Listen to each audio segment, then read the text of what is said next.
Ini menunjukkan apa? Jalmo tan kena kiniro, kita tuh nggak bisa meremehkan orang. Ah lu siapa lu? Ah cuman santri, modalnya cuman sarung. Jangan lihat sarungnya tapi lihat ilmunya, isinya. Sangelangal itu.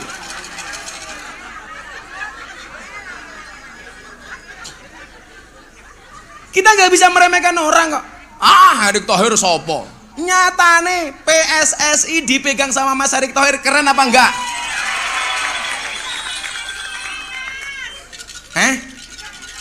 Hidup timnas, sekarang kita bangga jadi PSSI. Biar aku isin. Dulu Zinedine Zidane itu pernah nanduk dadanya Materazzi, dier. Kamu tahu kasusnya apa? Orang bilang Zidane marah karena ibunya dibilang teroris, enggak.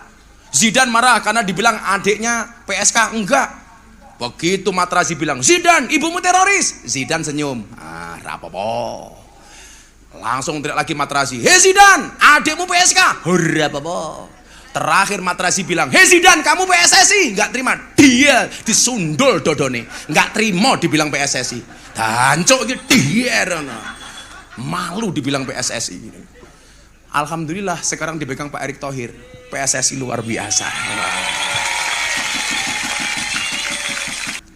Cuman persoalannya di Indonesia itu satu, kalau sudah nggak suka dengan pemerintah, ngeritiknya kebablasan, nggak punya adab, nggak ada etika, betul? Ini nggak punya nalar. Saya tuh kayak kemarin di Solo, saya tanya, kamu tahu nggak siapa presiden Indonesia? Jokowi. Saya bilang, nggak pantas nak. Kenapa Gus? Bisa nggak kita itu menghormati pemimpin kita sendiri? Siapa presidenmu? Bapak Jokowi. Kayak saya di Cilacap, kamu tahu nggak siapa wakil presidenmu? Tahu gue siapa? Amar Ma'ruf Nahi Mungkar. Lah kurang ajar saya aku ngomong. Bisa nggak kita lebih sopan sedikit? Pak Kiai Ma'ruf. Sopo wali kota Solo? Mas Gibran. Kalau kita sebagai warga nggak punya etika, lah orang kita sendiri nggak bangga dengan pemimpinnya, nggak menghormati pemimpinnya, bagaimana orang luar? Makanya kalau saya weanan sama Mas Gibran, nggak mungkin ya, Bran, nggak mungkin. Walaupun saya lebih tua daripada Mas Gibran. Mas Wali besok berkenan nggak datang ke pondok pesantren Ora Aji? Saya kesana terus sampai 3 kali. Gus Miftah jangan kesini terus, saya malu. Kenapa Mas? Masa Gus Miftah tidak mriki terus? Mboten Mas, wong kula golek sarapan gratis kok. Ini etika yang perlu dijaga. Memang pula umarok harus dinasihati sama ulama. Tapi tentunya caranya adalah watawasau bil haq, watawasau bis sabar. Dengan kebaikan dan kesabaran. Nggak boleh kita emosional. Kalau nggak cocok, ayo kita kritisi. Kan aneh Bu, ngeritik pemimpin yang dikritik fisiknya, bukan kebijakannya. Pak Jokowi plonga-plongo. Lah Gusti Allah nakdirke Pak Jokowi dadi presiden, dapurmu arep ngopo, Cuk? Ayo kowe. Apa syaratnya dadi presiden kudu badane apik ganteng ngono? Ora. Presiden kuwi wis tinulis ning Lauhil Mahfuz. Sesuk iki presidene sapa, wakil presidene sapa umpamane. Umpamane wakil presidene Erick Thohir. Wah. Wakil presidene Gibran. Nah, kita nggak pernah tahu. Aku mau ndonga lho, Mas. Niku lho. Du'aul mar'i li akhi ka du'aihi li nafsihi. Doa seseorang kepada sahabatnya seperti dia mendoakan dirinya sendiri. Berarti apa? Lak ndongake wong liya kudu ndongake sing apik. Kami persilakan. Assalamualaikum warahmatullahi wabarakatuh.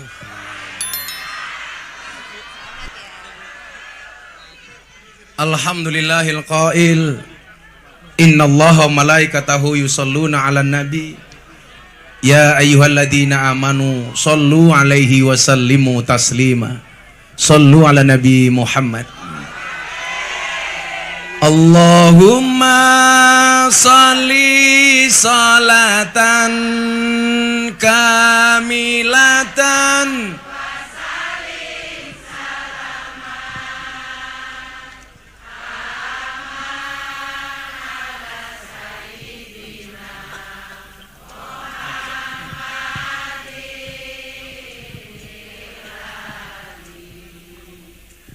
tanhalu bihil qaduwatan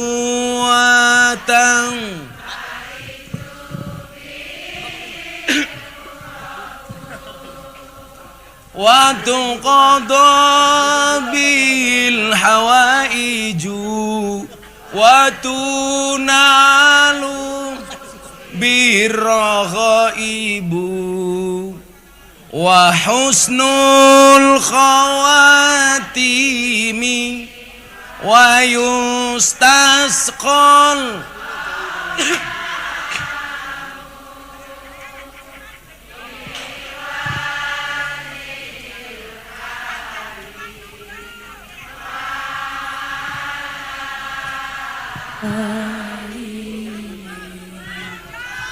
wa sahbi fi kulli lam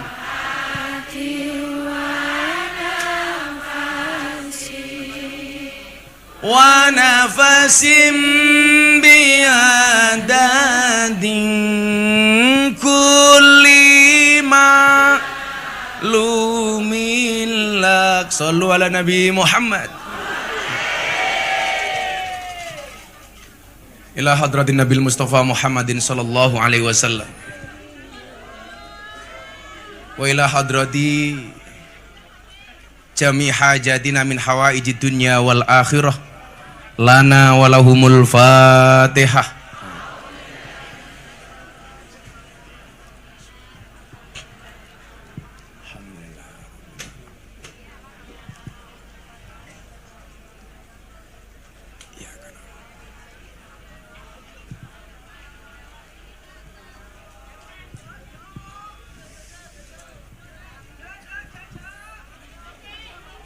Yuk, yang di sana dikondisikan agak duduk saja.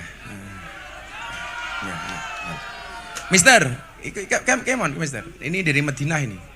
Ta'al, Mister. Ta'al ya Syekh. Nah. Yuk ini yuk.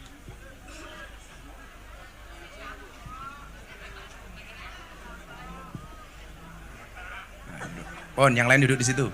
Oke. Sampun. Alhamdulillahirrabbilalamin. Bapak Ibu jamaah rutin mujahadah malam Ahad Pahing. Hari ini kita memperingati Pondok Pesantren Oraji di hari ulang tahunnya yang ke-11.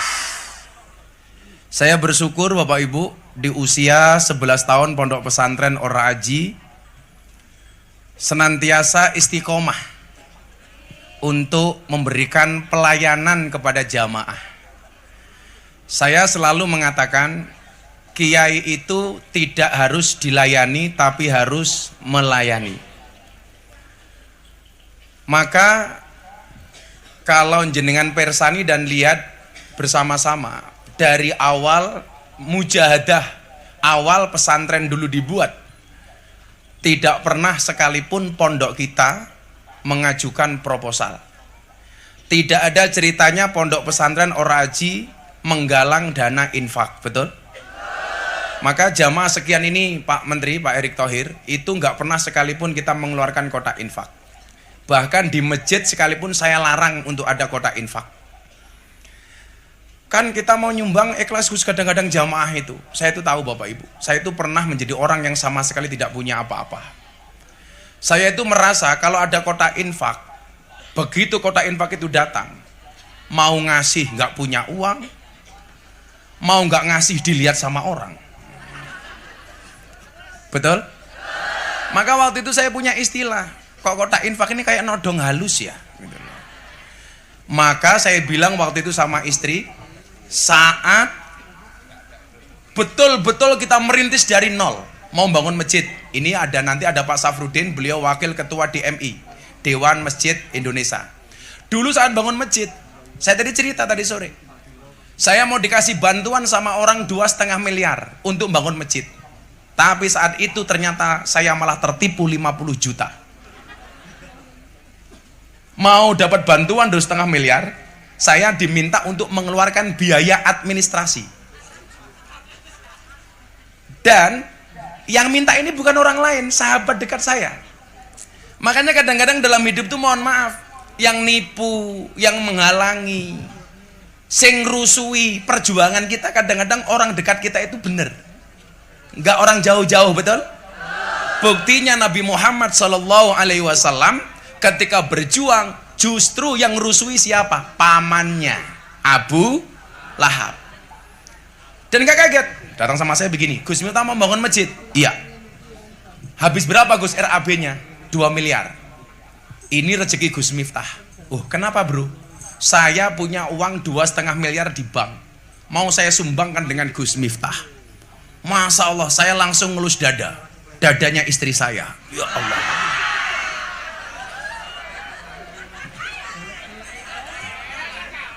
Gak bahaya tah? Enggak. 2,5 miliar. Saya seneng Pak Menteri. Masya Allah, ini mimpi apa saya? Kita makan, minum di rumah yang depan itu belum ada masjid. Ini masih halaman, ini masih hutan Pak Menteri. Sana itu hutan. Karena tanah yang saya beli itu dulu tanahnya seorang pendeta. Makanya utara rumah saya itu kuburan, selatan rumah itu pengurus gereja. Dan subhanallah, sampai hari ini saya belum pernah bertengkar dengan tetangga utara saya. Kuburan. Habis makan gitu kan, makan. Dia bilang begini sama saya dengan santainya, Gus, uang saya itu di bank ada 2,5 miliar. Tapi untuk mengeluarkannya butuh biaya administrasi. Administrasinya berapa? 50 juta. Saat itu saya punya uang di rekening 50 juta yang memang dari awal mau saya jadikan modal untuk bangun masjid. Saya akhirnya rembukan sama istri saya. Saya panggil, Beb. Come on, gitu kan. Istri saya tanya, iya say. Itu kan. Kalau Anda lihat nama kontak saya di HP istri saya, itu judulnya Abah Say. Bukan sayang sih, syaitonir rajim gitu kan. Saya itu kalau pengajian sering razia, Mas Menteri. Suami itu kalau nyatet nama istri di HP-nya itu siapa? Itu kadang-kadang bahasanya lain-lain. Kalau baru menikah biasanya my angel. Wah, bidadariku. Wah. 5 tahun menikah my wife, istriku. Wah. 7 tahun security. Wah, itu. 15 tahun mak lampir. 25 tahun Israel, repot itu. Tapi kalau saya dengan istri itu dari awal memang sejak kita miskin sudah romantis, sudah mesra. Nah, karena saya ingat betul bahwa saya dulu menikah betul-betul hidup di PMI, Perumahan Mertua Indah. Yang rumah mertua saya itu subhanallah RS, SS, SS, SS. Rumah sangat sederhana sekali sehingga selonjor saja susah. Nah, saya rembukan sama istri, Bun, ini ada yang membantu 2,5 miliar. Tapi dikasih syarat untuk uang administrasi 50 juta. Menurut Bunda bagaimana? Istri saya itu nggak pernah bantah saya. Kulon derek abah. Saya ikut abah. Saya ingat betul, sampai hari ini mungkin ya kalau kadang-kadang merengut biasalah gitu loh. Cewek kan begitu gitu loh. Jangankan kita dilawan. Istrinya Nabi Nuh saja, suaminya Nabi masih dilawan. Apalagi cuman kiai. Kecil gitu loh. Nah, tapi nggak fatal lah. Akhirnya saya bilang, kalau Bunda ridho, ikhlas, oke. Kemarin kan viral Pak Menteri, gara-gara saya bilang, saya mengharamkan istri saya bekerja. Wah, Mas Gilang ini yang ngirim linknya sama saya. Gus, dihujat tuh. Katanya Gus Miftah melarang perempuan bekerja. Enggak. Saya tidak melarang perempuan bekerja. Tapi saya melarang istri saya bekerja. Karena saya janji sama istri saya. Begitu dulu saya menikah, saya bilang sama istri saya, Bunda, cukuplah kamu menjadi tulang rusukku, biarkan aku menjadi tulang punggungmu. Wah. Saya harus ngomong itu, kenapa? Karena laki-laki itu tulang punggung, bukan tulang tulung.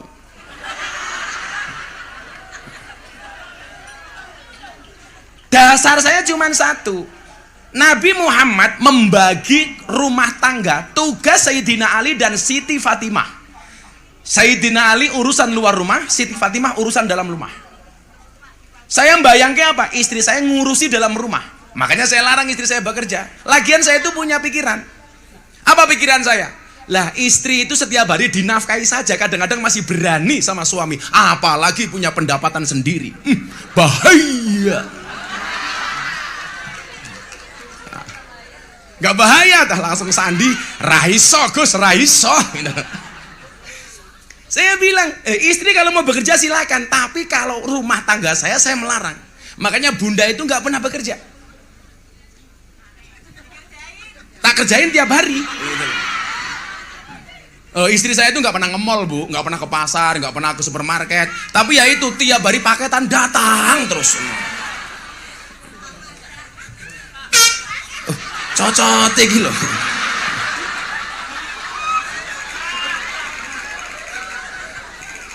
Malah kayak terminal gitu. Nah, ada pertanyaan, kalau wanita bekerja boleh nggak, Gus? Boleh, selama tahu porsinya, tahu posisinya, tahu kodratnya. Dia sebagai seorang istri. Penghasilanmu lebih banyak daripada suami, boleh. Wong Siti Khadijah itu juragane Kanjeng Nabi, boleh-boleh saja. Siti Khadijah itu mempekerjakan Muhammad sebelum menjadi nabi, boleh. Cuman persoalannya satu, jangan kamu punya penghasilan lebih besar daripada suamimu, kamu semena-mena sama suami, betul?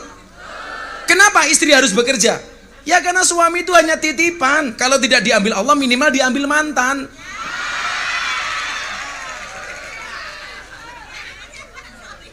Lah kebetulan istri saya menerima konsep itu. Wes, bon kowe ning omah wae. Tugasmu ndongake Abah. Maka tiap hari bunda nyekeli tasbih, delon. Selama pengajian, mang delok cangkeme bunda mung umak umi tok to. Niku mboten ngrasani jenengan niku maca selawat. Wong tak keloni mawon selawatan. Ayo bun kelon Allah Muhammad. Enak bun. Heeh.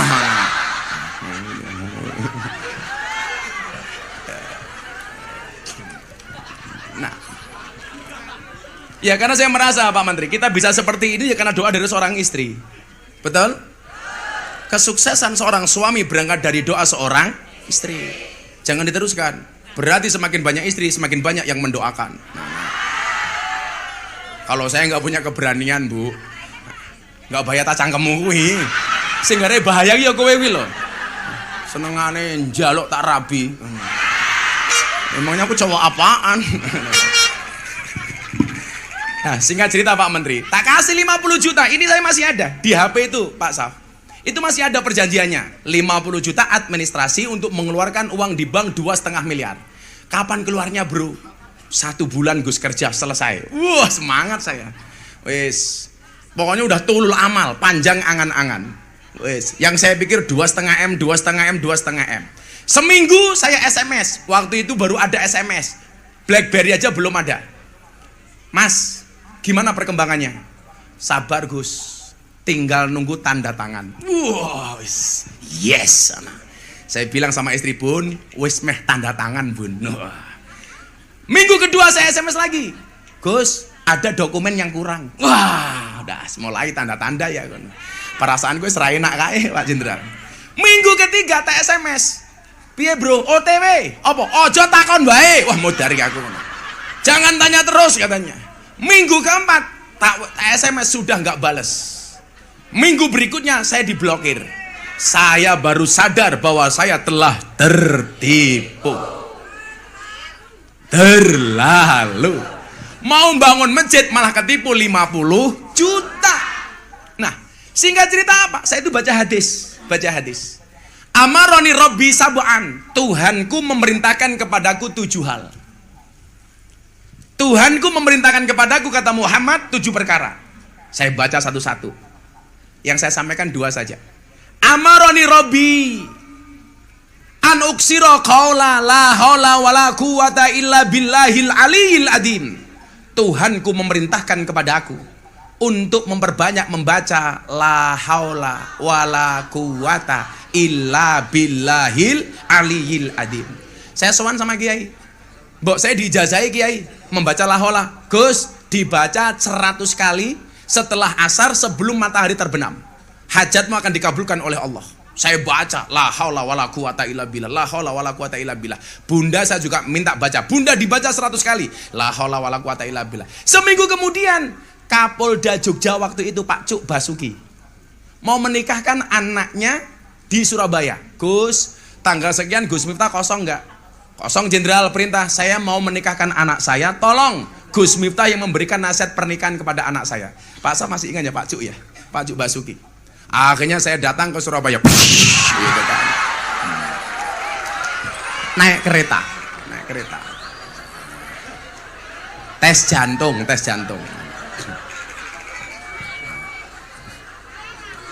Angel itu. Sampai Surabaya saya nasihat pernikahan. Jadi kalau hari ini para pejabat, teman-teman artis yang menikah atau menikahkan anaknya, saya diminta untuk sering memberikan nasihat pernikahan. Ya memang dari dulu. Jadi kalau sekarang kayak dulu Mas Anang Asanti itu, Atta Aurel, Deddy Corbuzier, Sabrina, Yeni Inka, kemarin Denny Caknan. Kenapa kalau nikah yang suruh nasihati saya? Ya kan memang dari dulu. Kayak teman-teman di Mabes Polri terakhir saya anaknya Bang Wahyu Asrena. Kebetulan yang nasihat pernikahan juga saya. Mas Adik pengen dinasihati lagi? Oh enggak, jangan Mas, jangan. Bahaya Mas, bahaya. Nah, saya ke sana Mas, Surabaya. Pulang, seminggu kemudian datang beliau. Gus, nggih Jenderal.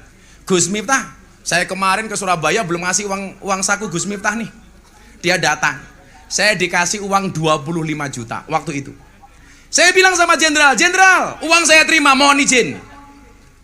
Apa Gus? Uang ini mau saya jadikan modal untuk membangun masjid. Saya nggak akan minta sama orang.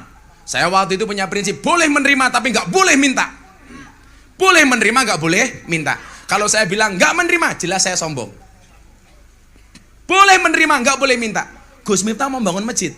Iya Jenderal. Ya sudah kalau gitu tak tambahi. Yang tadinya saya dikasih 25 juta, akhirnya saya ditambah lagi 25 juta, pas 50 juta. Uang saya kembali dengan cara Allah yang telah diuntal sama codot. Kembali pas 50 juta. Saya mulai membangun masjid, modalnya 50 juta.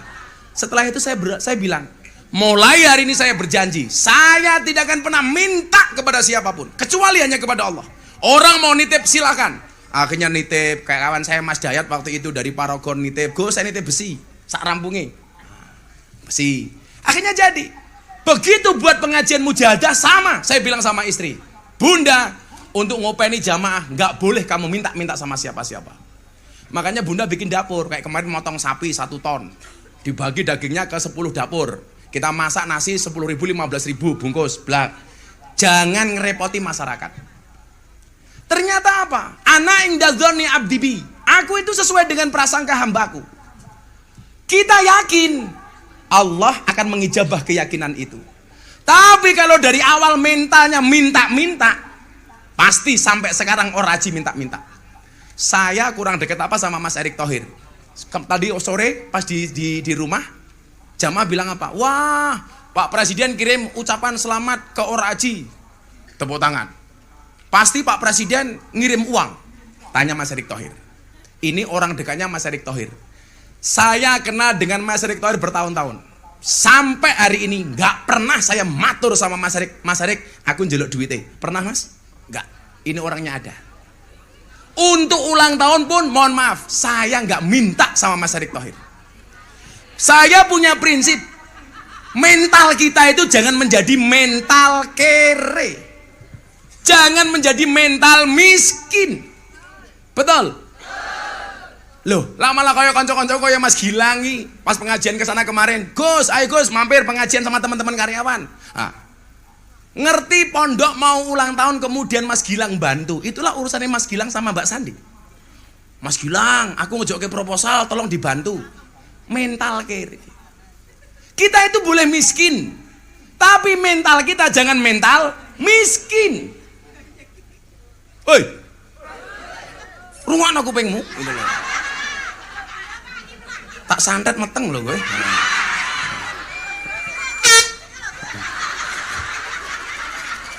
The power of mak-mak ini Pak. Ini yang di depan kita ini Pak. Tak ajar loh gue. Ya ini penguasa jalanan sebenarnya itu ya ini. Rating kanan nggak belok-belok gitu loh. Kadang-kadang belok tanpa rating, yang mereka-mereka inilah itu loh. Nah, ternyata apa? Kemandirian itulah yang kemudian menjadikan hari ini orang haji dikenal oleh banyak orang. Nah, kayak ini. Siapa yang nggak kenal dengan ini? Peci merah ini. Maung Hercules. Nah, saya kenalkan tamu kita malam hari ini satu-satu. Yang pertama, nanti dulu sebelum Maung. Jauh-jauh dari Jakarta hanya untuk tempat kita. Tepuk tangan untuk Pak Erick Thohir. Nanti beliau sambutan. Samping saya ini, beliau mantan Wakapolri. Sekarang menjadi Wakil Ketua Dewan Masjid Indonesia, Pak Komjen Safruddin. Nih, sampingnya lagi baju biru. Ini Pak Kapolda, Pak Suwondo Nainggolan. Nah, saya iki nang di meneh, saya iki. Nah, ini Pak Kajati. Pak Ponco, tepuk tangan untuk Pak Kajati. Nanti dan nguyuh po. Lah ini Maung Hercules. Tepuk tangan tuh Hercules. Nah, sebelum Pak Menteri sambutan, Hercules sini dulu sama Abah sini. Ngapunten Bapak. Ngapunten. Maung sini Maung.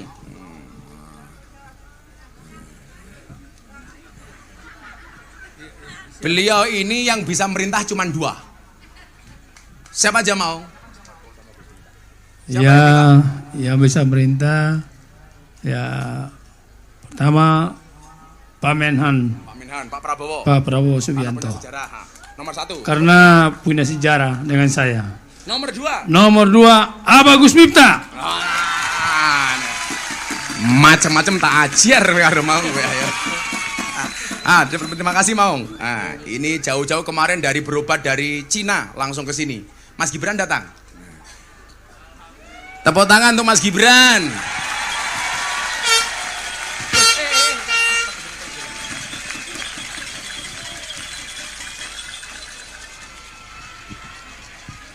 Enggak apa-apa Dan. Udah enggak apa. Enggak apa Dan. Oh iya, biasa itu. Cepat sekali menjadi belahan.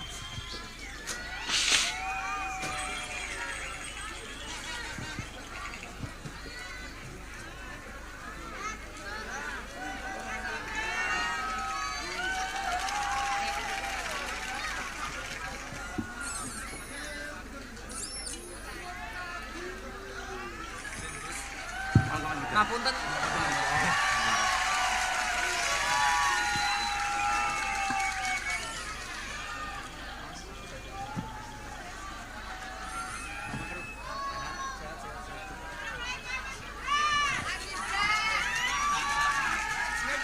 Sini. Aku di sini aja kamu. Udah aman. Sini Mas Gibran. Sini.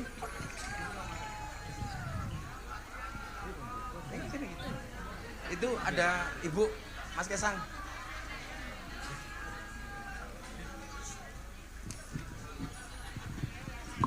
Alhamdulillah. Semuanya sudah dikenal lagi mau. Ini ada Pak Rahmat Syah. Ini bapaknya artis Ralin Syah. Bapaknya ini.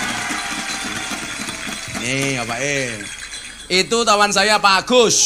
Dulu beliau anggota BPK. Saya ngitungi duit ya wong ya. Gawane ngitung duit. Itu duit. Lah ini. Tepuk tangan untuk Juragan 99 Mas Gilang. Sama bestinya Mbak Sandi. Ngadeg wong loro iki artis gini iki. Itu berdua. Yang pakai MS Glow ngacung. MS Glow. Rupa-rupa MS Glow kuwi. Alah iki cetha bojoku ayu banget iki lho. Lah ini Bu, yang baju merah ini mertuanya Mas Kaisang, Bu Sofia nih. Lah ini Mas Ipang, ponakane Gus Dur, putrane Gus Solah. Kalau ini sing duwe Bank Mandiri, Pak Rohan, sudah mulai meninggalkan dunia hitam, rambutnya putih kabeh. Lah ini Pak John, beliau fraksi Ketua Fraksi MPR Partai Amanat Nasional, Bang John. Lah ini yang dari jauh, Mr. Sulaiman Nasir Kanu, pengusaha dari Madinah. Thank you Mr. Pon, saniki Mas Gibran pun rawuh, sing sambutan Pak Erick Thohir yen. Kepada Pak Erick Thohir, waktu dan tempat dipersilahkan. Enggak Mas Erick, ini Mas Erick.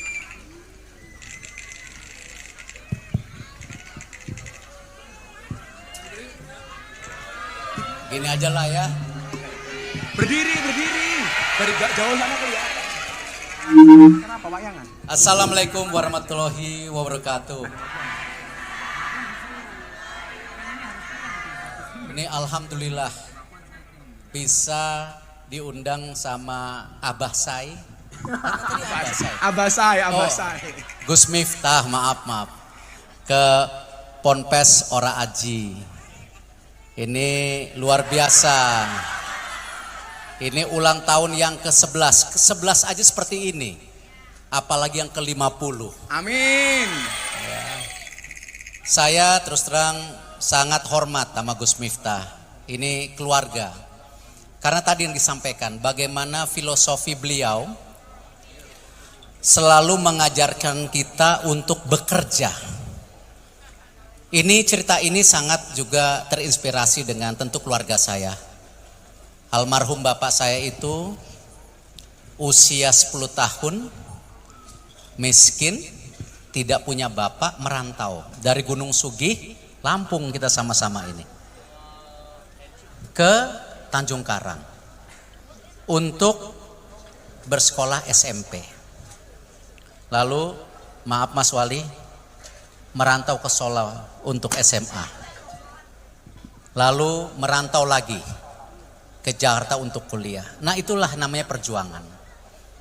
Jadi insya Allah Gus, prinsip-prinsip tadi yang disampaikan Gus Miftah, bahwa jangan kita miskin hati, jangan kita miskin kemampuan. Kalau kita ingin menjaga Indonesia, kita juga harus menjaga Islam kita.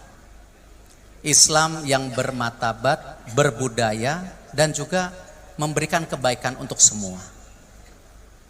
Ini Pak Syaf sama saya juga sama, punya prinsip-prinsip yang sama. Apa? Kebersamaan menjadi sebuah kesatuan. Insya Allah Gus, di bawah bimbingan Gus Miftah, Ponpes Ora Aji ini makin besar, makin sehat. Amin. Dan terus menurunkan kebaikan untuk bangsa kita, Indonesia yang kita cintai. Setuju? Ibu-ibu sehat? Bapak-bapak maklum? Kenapa coba? Karena kalau ibu-ibunya sehat, super aktif, jadi bapaknya mesti maklum, ya. Terima kasih. Wassalamualaikum warahmatullahi wabarakatuh. Ini pidato tersingkat ini. Singkat banget ya. Bos pengen ngerti Mas Arik dari kemarin ya. Tahu-tahu sambutannya cuma sebentar ya. Pelit matamu gitu pelit itu. Ya, karena Mas Arik mungkin tahu acaranya masih banyak, termasuk nanti mau ngundi tiket umroh gratis. Sebelum dilanjutkan sambutan, ini mungkin panitia ini siap-siap untuk ngundi tiket umroh. Tiket umroh yang mau saya bagi 20. Nah, dengerin dulu. Yang 5 saya khususkan dibagi ke panitia dan orang kampung. Karena bola-bali mangkat umroh wong kampung rata wento. Nah, gitu, 5. Terus yang 3 saya bagi besok pagi pas jalan sehat. Nah, berarti masih 13. 13 kita bagi malam hari ini. Setuju? Hari malam hari ini kita bagi 13, yang belum kebagian besok pagi ikut jalan sehat. Oke. Nah, sebelum diundi, biar panitia siap-siap, saya minta sesepuh saya Pak Saf untuk memberikan sambutan. Tepuk tangan untuk Pak Safrudin, aturan jenderal.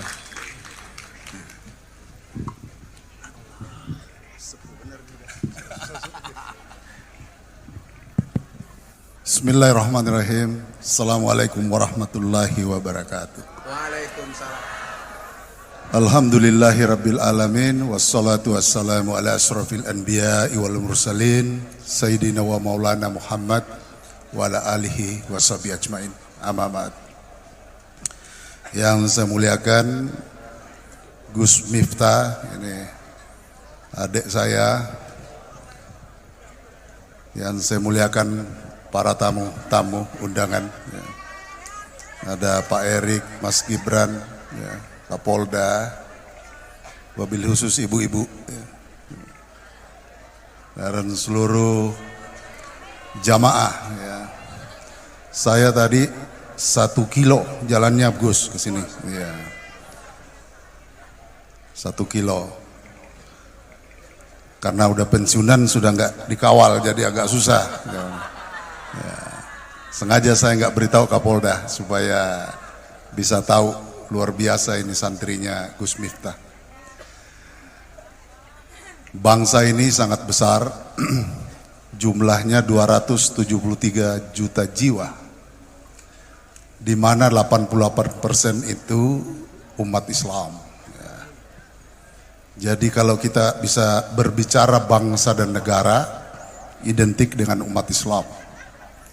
Umat Islam itu adalah bangsa negara Indonesia.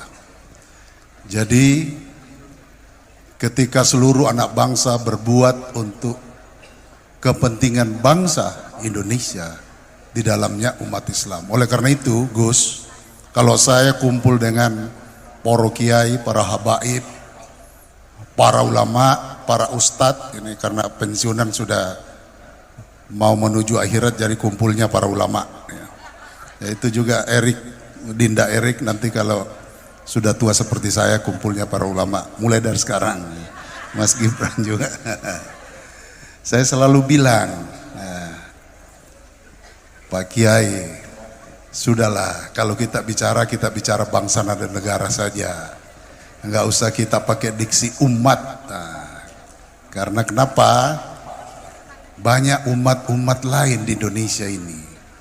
Sehingga kita perlu menjaga pluralisme. Ya.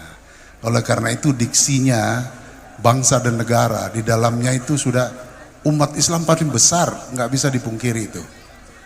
Jadi kira-kira itu yang perlu saya sampaikan.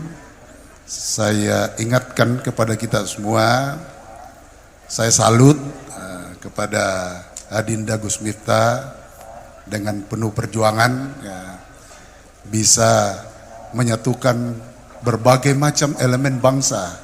Saya mengikuti setiap sepak terjangnya, videonya, Twitternya, YouTube-nya. Ya. Jadi anak muda juga kita. Tadinya gaptek, Gus. Ya. Jadi mudah-mudahan kita bisa pelihara sehingga bangsa kita bisa disegani menjadi bangsa yang besar, walaupun sebenarnya sudah besar, lebih besar lagi dan dihormati oleh bangsa-bangsa lain. Sekian, terima kasih. Assalamualaikum warahmatullahi wabarakatuh. Waalaikumsalam. Tepuk tangan untuk Pak Saf. Sebelum dilanjutkan, ada 3 video sambutan. Yang pertama dari Bapak Presiden, yang kedua dari Bapak Menhan, yang ketiga dari Bapak Kapolri. Ya, sebelum dilanjutkan kita lihat sambutan dari Pak Jokowi.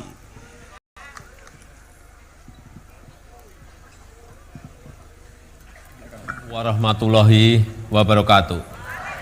Kepada Gus Miftah, pimpinan dan seluruh keluarga besar Pondok Pesantren Ora Aji, saya mengucapkan selamat milad ke-11. Semoga tetap istiqomah memperjuangkan hak kaum marginal, menjadi terdepan dalam menjaga kerukunan dan menjadi contoh nyata di masyarakat akan Islam yang rahmatan lil alamin. Insya Allah semua etika dan ikhtiar yang telah dilakukan oleh Pondok Pesantren Ora Aji senantiasa mendapat ridha Allah Subhanahu wa taala. Terima kasih. Wassalamualaikum warahmatullahi wabarakatuh. Tepuk tangan untuk Bapak Presiden. Alhamdulillah. Sambutan kedua dari Bapak Menteri Pertahanan, Pak Prabowo Subianto.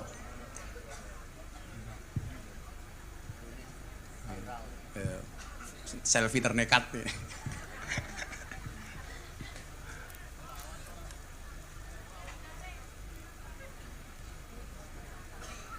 Kok nggak ada suaranya?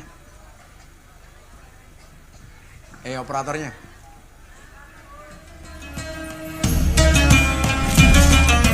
Assalamualaikum warahmatullahi wabarakatuh. Ponpes Ora Aji terus berkembang menjadi salah satu pusat dakwah dan pendidikan Islam bagi para santri yang berasal dari berbagai penjuru negeri, sehingga mampu menjadi pribadi yang rahmatan lil alamin serta toleran dalam bermasyarakat.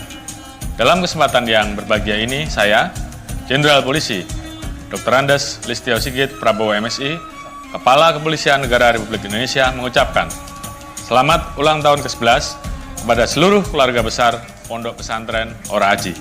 Semoga senantiasa meningkatkan kualitas pembinaan dan pendidikan guna melahirkan para santri yang religius, berwawasan luas, serta menjunjung tinggi semangat nasionalisme sebagai modal utama mewujudkan visi Indonesia Emas tahun 2045. Sekian dan terima kasih. Wassalamualaikum warahmatullahi wabarakatuh. Salam presisi.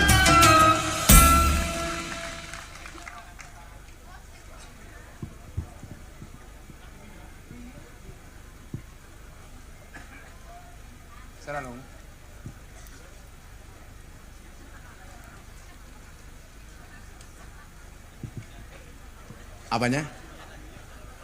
Audionya? Oh lagi dipindah, yo. Baru datang kirimannya tadi ya? Oh baru datang. Pon, ngaji meleh nggih? Ngaji meneh apa bagi tiket umroh? Kowe ini niat ngaji apa golek umroh? Rupamu. Dua-duanya. Mari kita akhiri pengajian kita. Pon, tang ngaji dhisik. Mungkin Mas Gibran sambutan apa mboten? Sambutan. Makan gorengan, minumnya susu. Mas Gibran, I love you. Oke. Apa?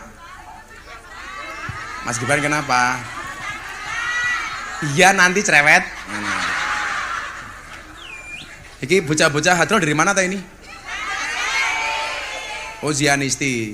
Wis sangoni rong? Ya tak sangoni, santai wae ini. Insyaallah santeni, sangoni donga. Biasanya nyangoni langsung mbok. Jaki iki ngerampok apa kepiye to iki? Pon, kula ajeng cerita riyen. Menggambarkan bahwa yang tadi disampaikan sama Mas Menteri BUMN soal kerukunan dan kebersamaan. Ibu bapak yang saya cintai, tadi Mas Erik tanya sama saya, bener nggak Gus? Pejabat itu nggak boleh masuk kota Kediri sama Kudus. Saya jawab, kalau Kediri iya, pamali pejabat itu masuk ke kota Kediri. Saya nggak perlu menjelaskan kenapa enggak. Kalau Kudus bagaimana Gus? Kudus itu yang nggak pernah dimasuki sama pejabat bukan kota Kudusnya, tetapi makamnya Kanjeng Sunan Kudus. Pertanyaannya kenapa kok makamnya Kanjeng Sunan Kanjeng Sunan Kudus? Gara-gara cangkemmu gimana loh? Kok jarang didatangi pejabat? Kenapa larinya kepada makam Kanjeng Sunan Kalijogo yang makamnya ada di kota Demak? Jawabannya sederhana. Kanjeng Sunan Kudus itu punya murid namanya Aryo Penangsang. Penangsang bukan temangsang goblok. Iki cah iki suwe-suwe tak santet lho gitu namanya. Sunan Kalijogo punya murid namanya Joko Tingkir. Saya mau cerita sejarah dulu Mas Erik. Kenapa orang itu menghindari makamnya Kanjeng Sunan Kalijogo? Mohon maaf, Kanjeng Sunan Kudus. Karena Kanjeng Sunan Kudus dianggap dalam tanda kutip gagal ngembani Aryo Penangsang. Makanya Aryo Penangsang itu tidak menjadi raja. Kenapa kok larinya kepada Kanjeng Sunan Kalijogo? Karena Kanjeng Sunan Kalijogo dianggap berhasil ngembani Joko Tingkir menjadi seorang raja yang kemudian bertahta di kerajaan Pajang dengan gelar Sultan Hadiwijoyo. Kalau dirunut dalam sejarah, Sultan Hadiwijoyo yang nama aslinya Joko Tingkir, beliau hanya seorang pengembala, tukang ngopeni sapi. Dia pernah membunuh kerbau. Dilambangkan membunuh apa? Membunuh hawa nafsunya. Kalau bahasa tepatnya bukan membunuh, tapi memanage nafsunya. Dia Joko Tingkir dianggap manut dengan titahnya Kanjeng Sunan Kalijogo. Maka gara-gara dia manut dengan guru, Joko Tingkir menjadi orang besar, orang hebat. Maka sejarah mencatat dalam republik ini, gak ada pemimpin besar kecuali dikawal oleh ulama dan kiai. Saya buktikan satu-satu. Saya punya mbah nomor 18. Namanya siapa? Prabu Brawijaya. Pak Saf, saya itu paling sebel sebenarnya kalau ngomong soal nasab. Apalagi di Indonesia hari ini kalau ngomong nasab itu ngeri-ngeri sedap. Saya takut diminta tes nasab, tes DNA. Saya kalau merunut dari makamnya Mbah Muhammad Besari Ponorogo, saya keturunan ke-9 dari Mbah Muhammad Besari Ponorogo. Kalau saya urut dari bawah, Miftah Maulana Habibur Rahman, duwe bapak Kiai Deso, Bapak Kiai Muhammad Muradi, itu bapak saya itu. Aja tepuk tangan, uduk doro. Ini bapak saya Mas Erik. Lampung ini Mas Erik, tapi aslinya Jawa. Kuwi mbiyen nom-nomane yo ganteng. Tapi yo ganteng aku sih, gitu ganteng aku. Pak Muhammad Muradi niki duwe bapak Kiai Boniran.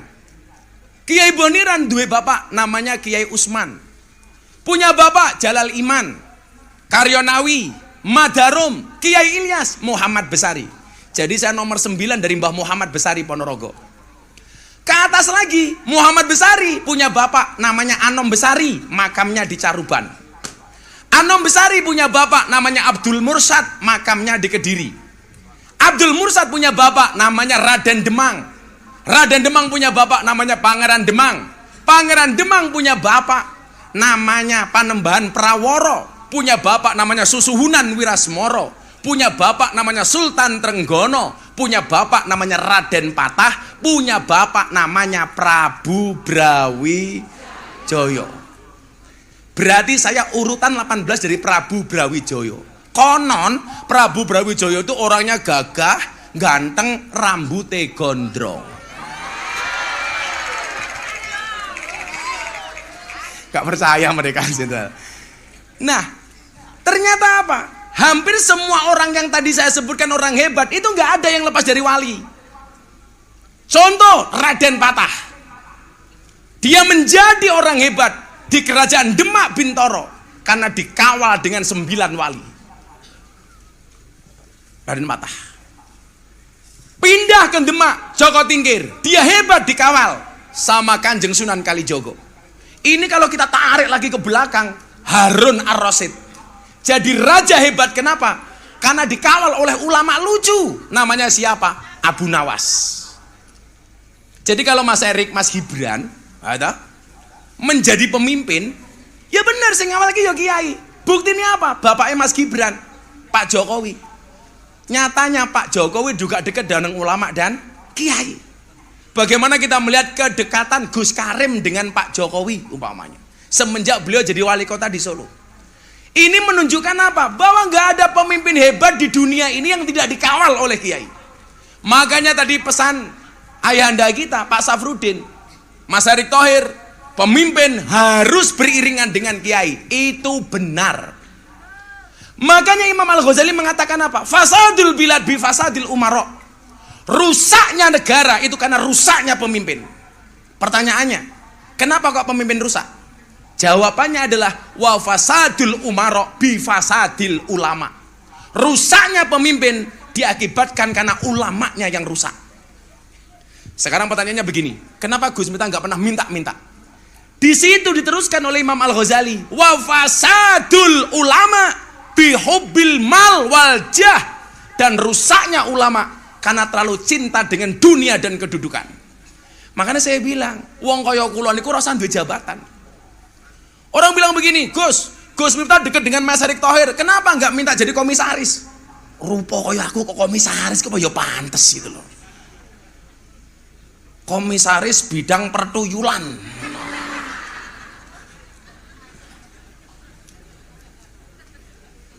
Orang bilang begini, Gus Miftah itu sering banget sama Mas Erick Thohir, kenapa nggak minta jabatan? Sampai hari ini, mohon maaf, passion saya nggak di situ. Pas Sawal wingi, kelingan mboten? Pak Prabowo sowan pondok, betul? Gus, saya didoakan ya Gus ya. Saya nggak minta apa-apa, minta didoakan. Iya Mas. Besok kalau Allah takdirkan, saya bisa menjadi presiden, mau nggak Gus Miftah bantu saya jadi menteri agama? Saya jawab, what? Menteri agama? No. Lah aku jadi menteri agama sing seneng rupa-rupamu pengajian jaluk gratis terus. Ora no amplop-amplopan. Niki ketua umumnya Pak Zon, Bang Zulkifli Hasan. Gus Miftah kan lahir di Lampung sama dengan Mas Erick Thohir. Pulang dong Gus ke Lampung. Ngapain pi? Gus Miftah nyalon gubernur Lampung. Saya yang membiayai, saya yang carikan modal. Penting Gus Miftah mau jadi gubernur Lampung. Saya jawab enggak. Kebayang enggak? Gus Miftah jadi gubernur, ketua tim penggerak PKK Lampung, Bunda Dwi Astuti Ningsih. Wah.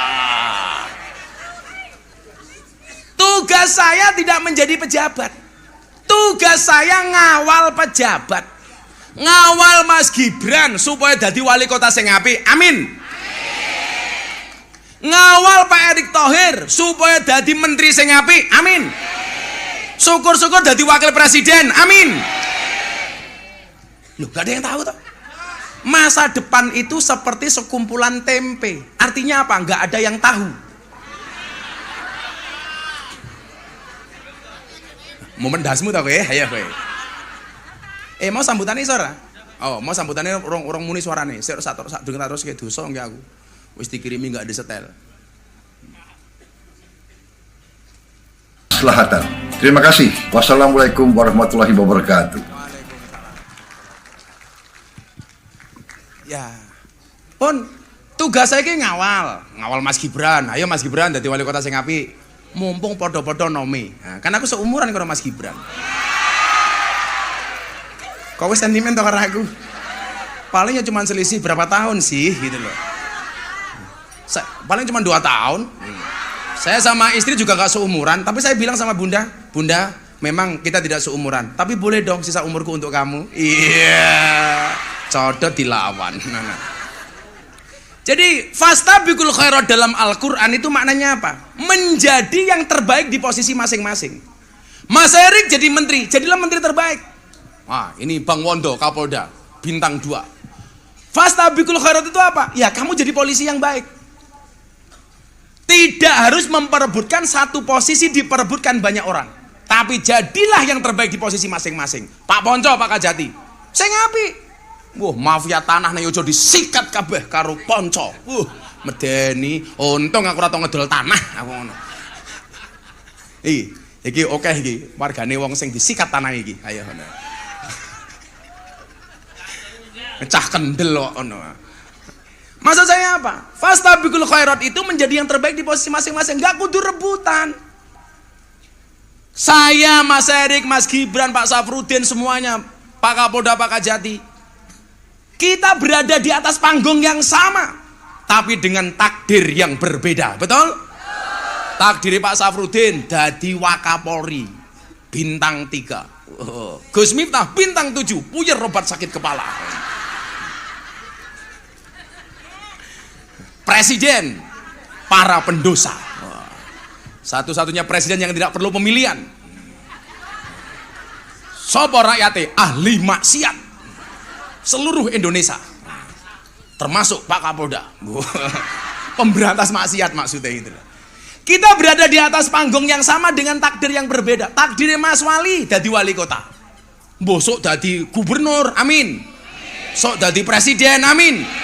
Nggak ada yang tahu dan kita tidak boleh meremehkan orang. Makanya Mas Gibran kalau jenengan nanti kersa tindak mriko, di tembok makam itu Pak Menteri itu ada tulisan jalmo tan kena kiniro. Itu tafsir dari kulillahumma malikal mulki tu'til mulka mang tasa. Orang itu kalau memberikan kedudukan kepada siapapun, manusia menolak tidak akan bisa menolak kuasanya Allah. Saya kemarin di balai kota ngepit sepedaan. Saya sowan Mas Gibran, njaluk sarapan gratis. Alhamdulillah dikasih sarapan soto. Soto. Kamu tahu bedanya soto sama Siti?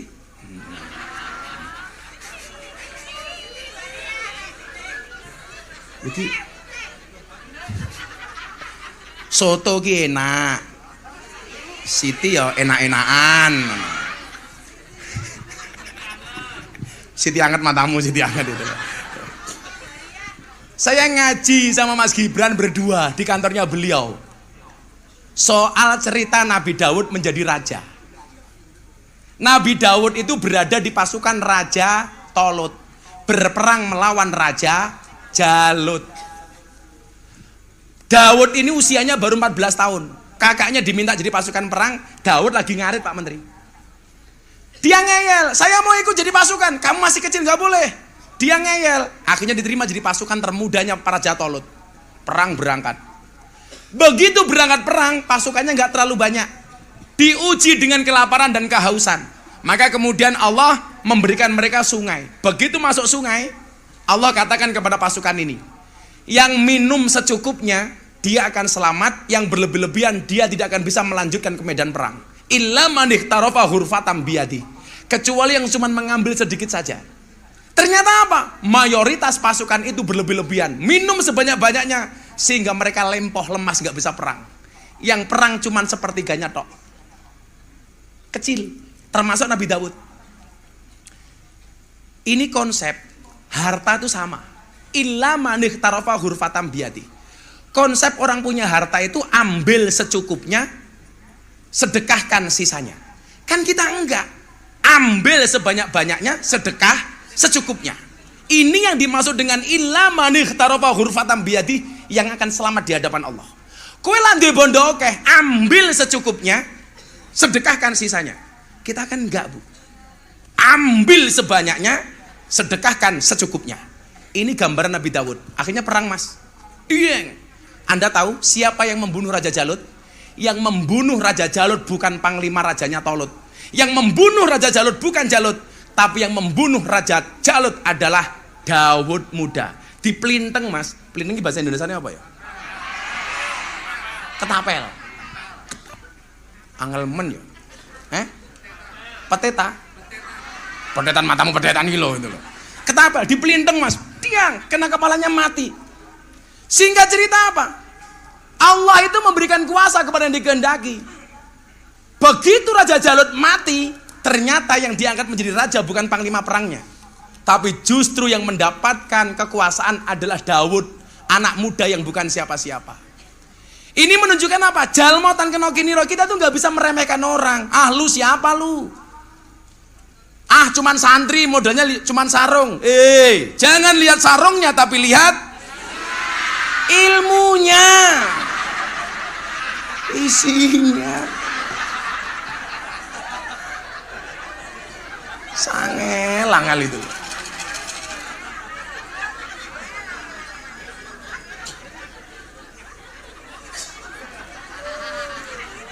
Isine iki lho.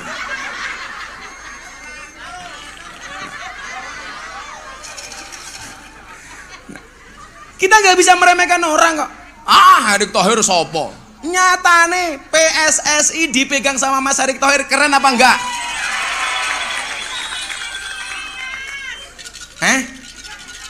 Hidup timnas, sekarang kita bangga jadi PSSI. Biar aku isin.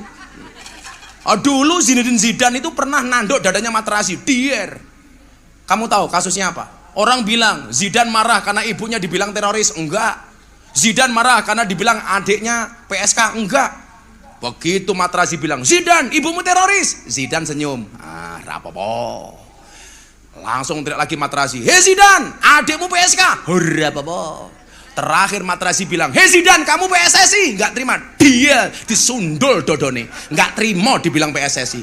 Dancuk gitu, dia malu dibilang PSSI. Alhamdulillah sekarang dipegang Pak Erick Thohir. PSSI luar biasa.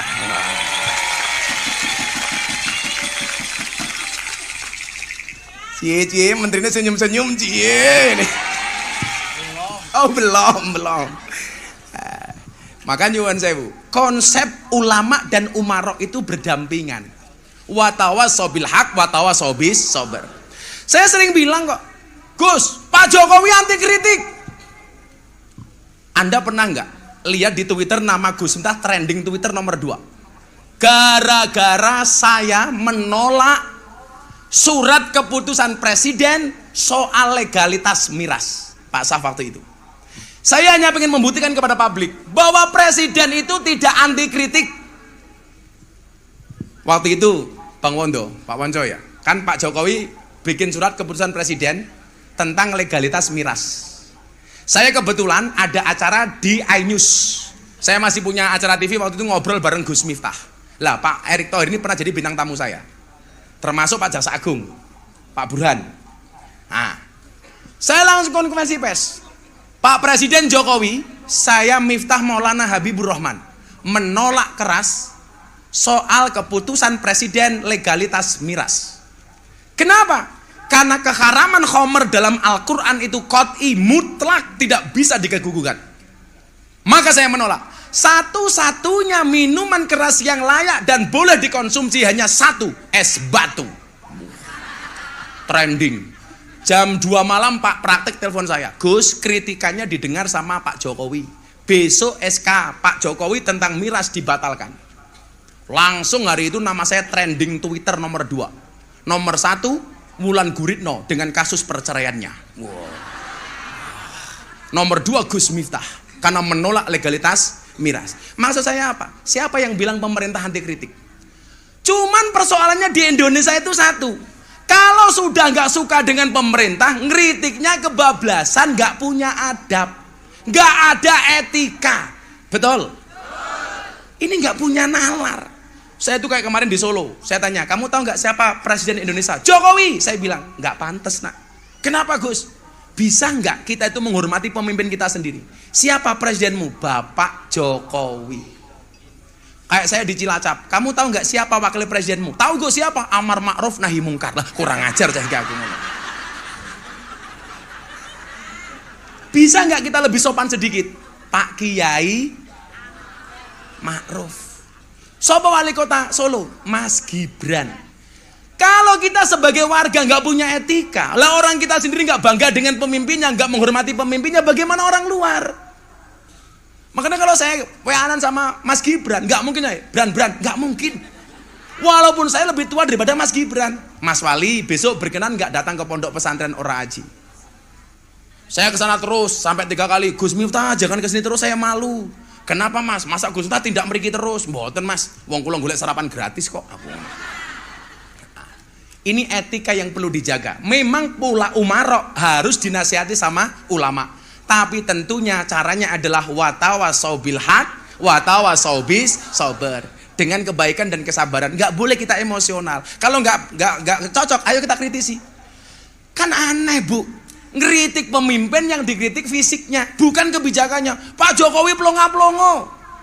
Lah Gusti Allah nakdirke Pak Jokowi dadi presiden, dapurmu arep ngopo Cuk? Ayo kowe. Apa syaratnya dadi presiden kudu badane apik ganteng ngono? Ora, presiden kuwi wis dinulis ning Lauhil Mahfuz. Sesuk iki presidene sapa, wakil presidene sapa umpamane wakil presidene Erick Thohir. Wah. Wakil presidene Gibran. Nah, kita enggak pernah tahu. Aku mau ndonga lho, Mas, niku lho. Du'aul mar'i li akhi ka du'aihi li nafsihi. Doa seseorang kepada sahabatnya seperti dia mendoakan dirinya sendiri. Berarti apa? Lak ndongake wong liya kudu ndongake sing apik. Saya tahu 2023 ulang tahun Pondok Pesantren Ora Aji dihadiri sama Menteri BUMN Erick Thohir, Mas Wali Kota Mas Gibran. Tahun 2024 bahasanya wis beda meneh kok. Sapa ngerti? Tahun 2024 Milad Ora Aji yang ke-12 dihadiri oleh Wakil Presiden Republik Indonesia. Ya. Namanya Gus Miftah mbahmu kuwi gitu loh. Tugasku mau ngancani Mas Erick Thohir, ngancani Mas Gibran supaya dadi pejabat sing jumeneng nata jumeneng rasa. Lah iki Mas Gibran paham, Mas Erick mesti ora paham. Karena bahasa Jawa ya. Lah nanti berarti Mas Erick perlu kursus sama saya. Dengan harga yang sudah distandarkan. Nah. Ya, sadurunge bagi umroh gini, tiketnya tak bagi. Mas Gibran sambutan dulu. Oh, sambutan. Tepuk tangan tuh Mas Gibran. Sambutan. Izin Bapak Oh enggak mas, Jember kemana mas? Tak kancani. Ini apa ya Gus ya? Ini ledek munyuk mas. Tim hadroh ini mas. Oh Tim hadro. hadroh. Nggih, sehat semua nggih ibu-ibu, nggih semangat semua ini. Udah mau jam 12 tapi masih semangat. Semangat karena nunggu undian umroh ya. Jadi terima kasih sekali Gus Miftah ini sudah diundang ke Pondok Pesantren Ora Aji. Ini pertama kalinya saya ke sini. Gus Miftah malah sudah berkali-kali ke Balai Kota mengisi pengajian juga. Ini terima kasih sekali. Sambutannya luar biasa sekali. Tadi saya jalan dari ujung sana Gus. Itu luar biasa sekali, ramai sekali dan semuanya khidmat untuk mendengarkan kajian-kajian tausiah dari Gus Miftah. Ini luar biasa sekali. Matur nuwun Bapak Ibu semua, sehat-sehat semua. Saya nggak usah panjang-panjang. Sudah malam, kita tunggu saja ini undiannya, undian umrohnya yang dapat siapa. Itu yang ditunggu-tunggu. Yang ditunggu-tunggu bukan saya ya, tapi Gus Miftah dan hadiah umrohnya. Nggih. Matur nuwun Bapak Ibu semua. Terima kasih, sehat-sehat selalu. Terima kasih. Wassalamualaikum warahmatullahi wabarakatuh. Waalaikumsalam. Tepuk tangan tuh Mas Gibran. Matur nuwun Mas Wali. Matur nuwun. Ya, wes. Berarti ki ngundi telulas. Santai wae. Tadi siang lucu lagi Pak Menteri. Pak Saf. Mantan preman. Dia sudah membunuh orang berkali-kali. Kalau maling semacam-macam, semuanya sudah pernah dan sudah pernah dihukum berulang kali, tobat. Nah, curhat, kampung saya itu kampung maling Gus di Grobokan, Purwodadi. Kampung saya orang kayak saya itu banyak. Ini mereka mau sholat kalau Gus Miftah mau datang ke sana. Kalau enggak mereka tiap malam cuman mabuk, pengennya cuman mati. Jadi saking pengen matinya mas, dia tuh di jalan ketemu orang dibacok supaya dia dikeroyok masa ben mati gitu mas. Saking putus asanya. Kalau Gus Miftah nggak mau datang, kita nggak mau tobat. Saya bilang, oke, saya prioritaskan saya datang. Sampean tak ajak umroh. Preman awake gede nangis mas. Nangis guguk tadi sore itu. Padahal preman itu jenderal, usianya 56 tahun. Tak tanya, kalau kamu maling gimana? Saya itu kalau maling seperti Kanjeng Sunan Kalijogo Gus. Kalau saya dapat 100 juta, yang 50 saya ambil, yang 50 saya kasih panti asuhan. Wah, terakhir saya ngerampok dapat 300 juta sebelum saya ditangkap. 100 juta untuk saya, 100 panti asuhan, 100 untuk masjid. Wow, dan begitu bangganya jenderal. Kalau Gus Miftah nggak mau ke sana, saya maling lagi. Modar ya aku ngono, yes. Udah saya ke sana aku ngono. Saya nggak takut dengan siapa-siapa katanya. Langsung saya bilang, kamu mau tobat? Ya Gus, saya mau tobat, bah saya mau tobat. Ya sudah, kamu besok berangkat umroh. Nangis jenderal, Pak Menteri, masya Allah. Jadi makanya saya bilang, saya itu di dunia malam seperti copet. Cuman bedanya Gus Miftah sama copet terminal 1. Copet terminal itu goblok, yang dicopet dompetnya, ketahuan dipukuli kepalanya. Kalau Gus Miftah dilokalisasi di klub malam sama teman-teman preman kayak teman-temannya Maung Hercules, yang saya copet bukan dompetnya tetapi hatinya. Kalau hatinya sudah tercopet, yang lainnya pun pasti akan diberikannya. Nyoh. Masuk deh. Mas Menteri ambil. Langsung 3 atau 5 terserah Pak Menteri. Pak Kapolda juga ambil. Kita satu aja. Kita ambil 13. Ambil ngapunten. Pak Ponco. Mau ngambil 2 juga boleh. Pak Rahmat. Abah ambil bah. Engko jenengmu dhewe, Bah. Mas Gibran juga ambil Mas ngapunten. Pak Saf ngapunten 1. Berarti udah berapa itu? 1, 2 enggak apa mas? Oh Pak Ponco 3, 1, 2, 3, 4, 5, 6, 7, 8, 9, 10. Ayo mas. 11, 12. Satu lagi. Ya sebagian gaya, kowe pira kowe kemaruk kabeh mau juga kok. Kamu berapa? Mau? 1 semuanya. Berarti berapa ini? 1, 2, 3, 4, 5, 6, 7, 8, 9, 10, 11. Mister. Ambil Mister. 12, 13 aku. Yes. Siapakah yang dapat? Buka. Ini berangkatnya insya Allah tahun 2040 ya.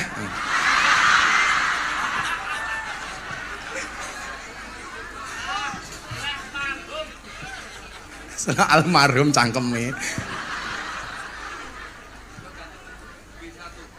Kenapa? Oh, udah nggak apa. Ya. Yang pertama dapat undian umroh nomor 08944.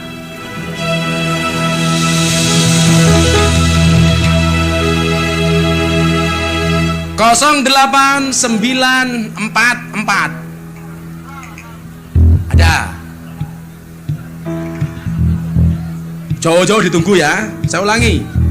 08944. 08944. Ojo gargur-gargur. Oh. Nah. Nanti dulu.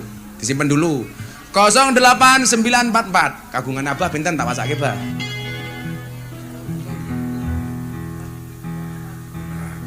Yang dapat berikutnya 00494.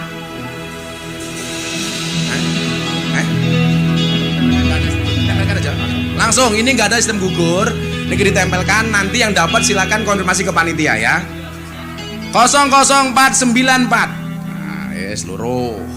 Ampun punya Pak Rahmat. Di sini. Selanjutnya 06938. 06938. Kembali haji umroh itu panggilan. Lah orang itu berarti awakmu durung dipanggil. Rasa emosi. 06938. Nah. Datang. Nanti konfirmasi ke panitia. Nah. Punya maung mana maung? Maung Hercules. 05519. 05519. Tempel lagi. Berapa itu berarti udah? 4. Pak Ponco. Siapakah nomor yang diambil sama Pak Ponco? 10049. 10049. 10049. Nah, Pak Kapolda. Pak Kapolda. 15545. 15545. Nah, nanti konfirmasi ke pondok nggih. Punya Pak Menteri. Nah, berapa nomor hokinya yang diambil Pak Menteri? 13365. 13365. Punya Mas Wali, ngapunten Mas Wali. Nomor Mas Wali 07533. 07533. Kon aku ra metu.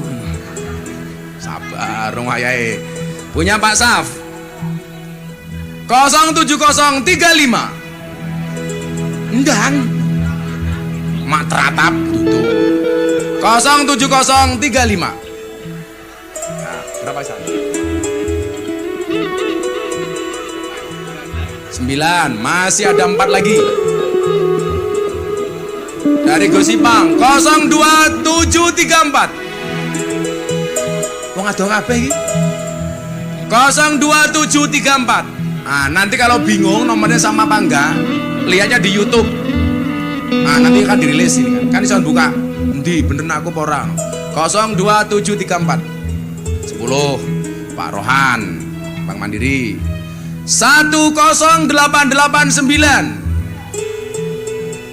10889. Niki langsung nggih, soalnya kalau kita nunggu datangnya mesti suwe banget sampai bengi. 11. Nomor 12. 07885. Uduh aku. Ibu berapa nomornya?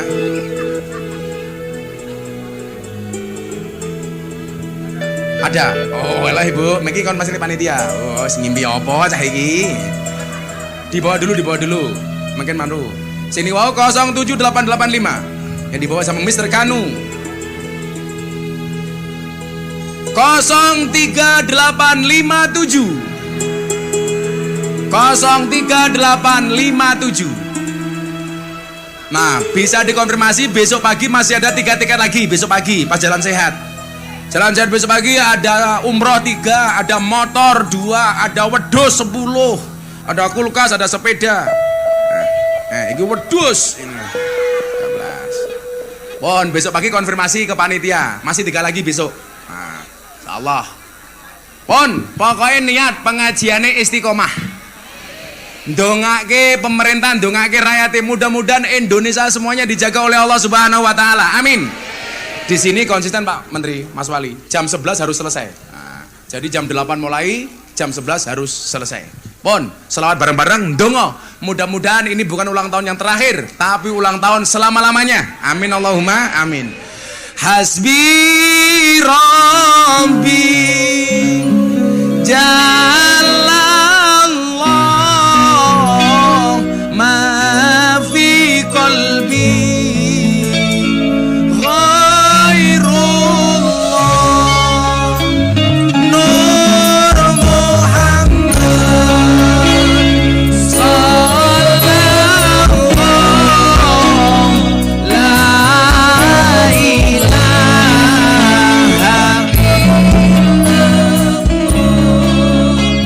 hasbi Rabbi Jalallah ma fi qalbi ghairullah Nur Muhammad sallallahu la ilaha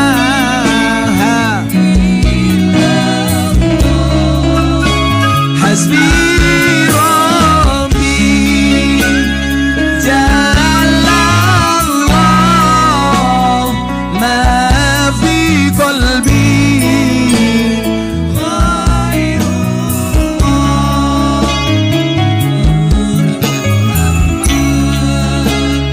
sallallahu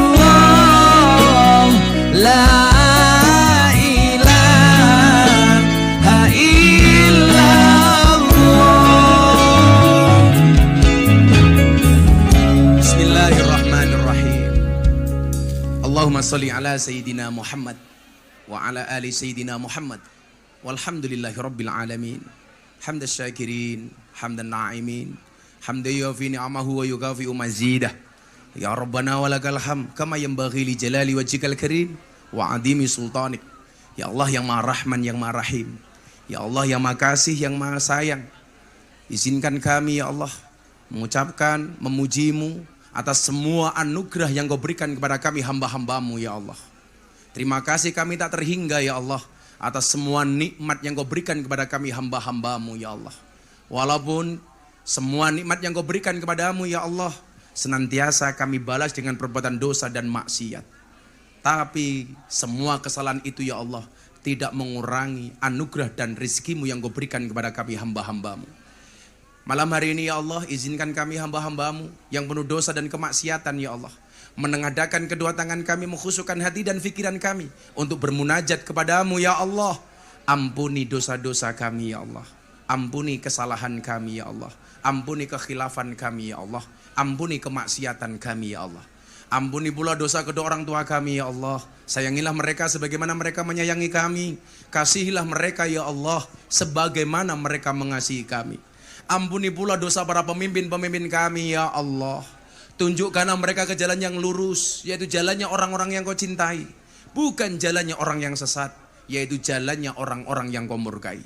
Ya Allah ya Rabb, tunjukkanlah kepada para pemimpin kami bahwa yang benar itu benar, dan Engkau memberikan kekuatan kepada mereka untuk menjalankan kebenaran itu ya Allah. Tunjukkan kepada pemimpin kami ya Allah bahwa yang salah itu salah, dan Engkau memberikan kekuatan kepada para pemimpin kami ya Allah untuk menghindari kesalahan-kesalahan itu ya Allah. Ya Allah ya Rabb, terima kasih atas anugerah yang Kau berikan kepada pondok pesantren kami, kepada jamaah kami di usia kami yang ke-11 tahun ini ya Allah. Terima kasih kami ya Allah atas semua anugerah-Mu, rezekimu, karuniamu, kesehatan yang Kau berikan kepada kami, nikmat yang Kau berikan kepada kami, kebersamaan yang Kau berikan kepada kami. Kami mohon kepadamu ya Allah, jadi karena kebersamaan ini ya Allah, tidak hanya kebersamaan di dunia, tapi kebersamaan sampai di surga-Mu kelak ya Allah. Birahmatika ya arhamar rahimin. Ya Allah ya Rabb, berikan kepada kami kebaikan di dunia ini dengan kehidupan yang layak, ekonomi yang mapan, pekerjaan yang lancar, keluarga yang sakinah, keturunan yang soleh solehah, dan kehidupan yang istiqomah. Berikan pula kepada kami kebaikan kelak di akhirat. Jauhkanlah kami dari siksa kubur, jauhkanlah kami dari siksa neraka, jauhkanlah kami dari siksa di padang mahsyar, dan jadikan akhir hidup kami husnal khatimah. Dan satu saat nanti ketika Engkau panggil kami ya Allah, jadikan akhir kalimat yang keluar dari mulut kami ya Allah, biqauli la ilaha illallah, la ilaha illallah.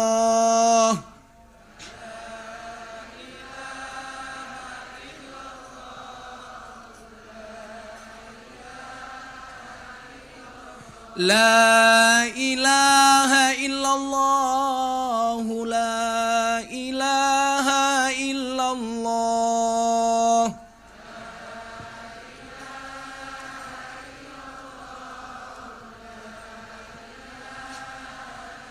La ilaha illallah, Sayyiduna Muhammadur Rasulullah.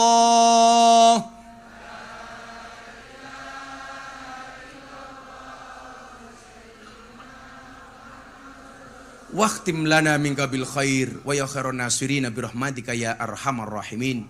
Walhamdulillahi rabbil alamin. Al-Fatihah pas iyyaka na'budu wa iyyaka nasta'in kita ulangi 11 kali. Ala hadiniyah. Al-Fatihah. Bismillahirrahmanirrahim. Alhamdulillahi rabbil alamin. Ar-Rahmanir Rahim. Maliki yaumiddin. Iyyaka na'budu wa iyyaka nasta'in. Iyyaka na'budu wa iyyaka nasta'in. Iyyaka na'budu wa iyyaka nasta'in. Iyyaka na'budu wa iyyaka nasta'in. Iyyaka na'budu wa iyyaka nasta'in. Iyyaka na'budu wa iyyaka nasta'in. Iyyaka na'budu wa iyyaka nasta'in. Iyyaka na'budu wa iyyaka nasta'in. Iyyaka na'budu wa iyyaka nasta'in. Iyyaka na'budu wa iyyaka nasta'in. Iyyaka na'budu wa iyyaka nasta'in. Ihdinas siratal mustaqim. Siratal ladzina an'amta 'alaihim ghairil maghdubi 'alaihim. Matenun, ketemu malam minggu pahing yang akan datang dari akan Sugeng Kuntur. Yang mau ikut jalan pagi, insya Allah besok pagi. Penutupan mau milad pondok pesantren